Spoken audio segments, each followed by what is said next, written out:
Hey everyone, and welcome to the fourth and final video on Chapter 14, Islam, where we'll be discussing Islamic values as well as some cultural exchanges. We'll look at some outside cultural influences on Islam.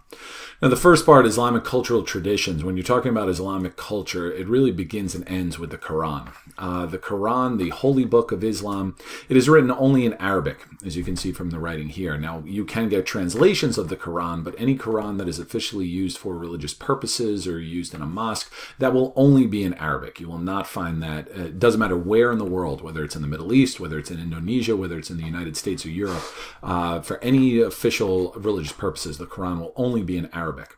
And as I said, it's the foundation of Islamic culture. It created a common culture among the different Muslim ethnicities. As Islam spread from the Arabian Peninsula, into Mesopotamia and Persia and North Africa and eventually into Europe and the outside world, all these different languages and beliefs and so forth, it was all kind of tied together through the Quran.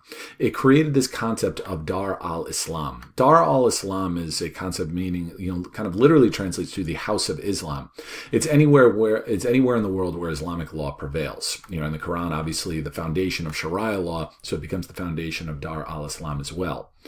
Education was another priority in Islamic culture. It was used to promote Islamic values. Mosques, the houses of worship, many of them were used as sites of elementary schools as well, where children were taught literacy in Arabic, to read the Quran, but still, it was promoting literacy. And then institutions of higher learning, the madrasas.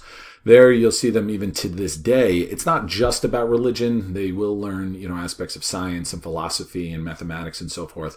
But still, they really started to take off as religious schools in the 10th century. Paper making really facilitated this and made this possible. Both for the production of the Quran and then for other books and, allowing students to write and things of that nature. Paper was learned, it was originated in Han China, but it was learned after the Battle of Talas in 751, where the Abbasid dynasty, they conquered the Sassanids.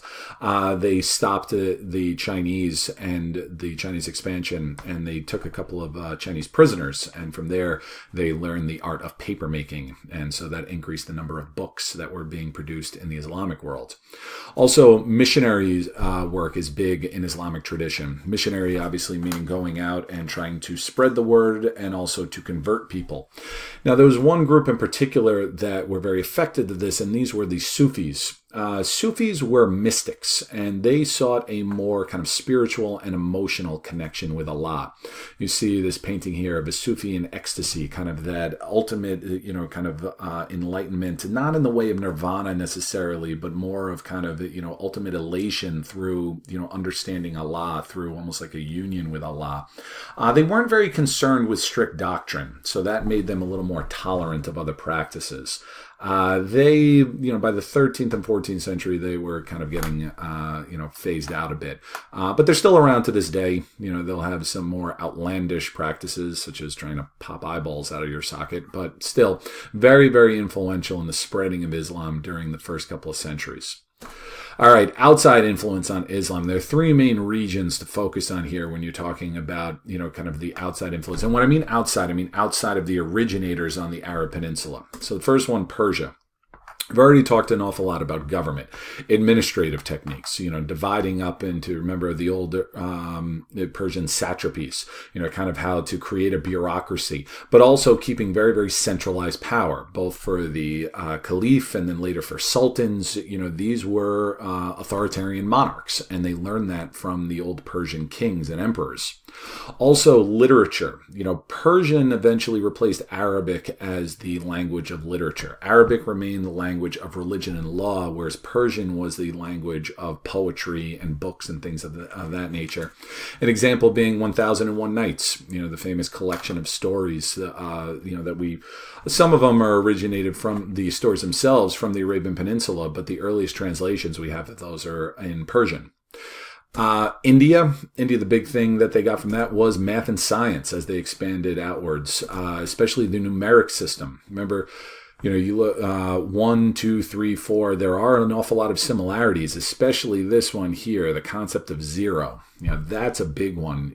That did not exist in Roman numerals, didn't exist in a lot of other older numeric systems. We refer to our own numeric system as being influenced by Arabic numerals. But that's because Europeans, when they adopted this, they learned it from Arab traders who in turn had originally learned it from Indian merchants. So Indians actually don't get the credit that's deserved. They really should be referred to as Indian numerals, but we refer to them as Arabic numerals. Also medicine, Arab medical text, that they learned from India. These became the basis for doctors in Europe in later centuries. Both Indian and Arab medical journals were way, way ahead of anything that the Europeans were doing during the Middle Ages. And then lastly, in Greece, the big thing that they got from the Greeks was philosophy. And this, they particularly admired the work of Plato and especially this guy Aristotle.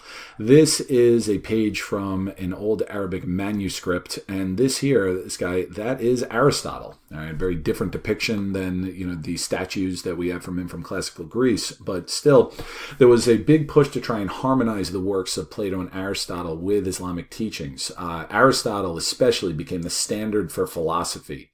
Eventually, logic kind of fell out of favor after the 13th century as more traditional beliefs became more prominent, more about just kind of dogmatic approach to it of focusing on the Quran and Allah. But still, during this kind of high point of mathematics and science, the Greek logic, the influence of it can definitely be seen, and most of that is attributed to the influence of Aristotle.